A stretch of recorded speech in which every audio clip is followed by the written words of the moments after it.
gut. Die 4 Radler da, die abholen. Was für 4 Radler? Aber mir hat keiner was bestellt. Ja, die haben angerufen, dass sie abgeholt werden wollen.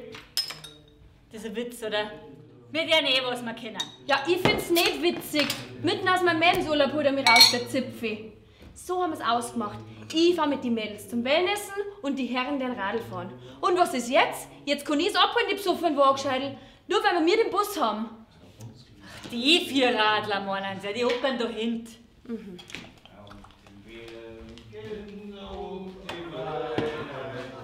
Au, jetzt meine ich mir, fand's dann einen Helm aufhocken.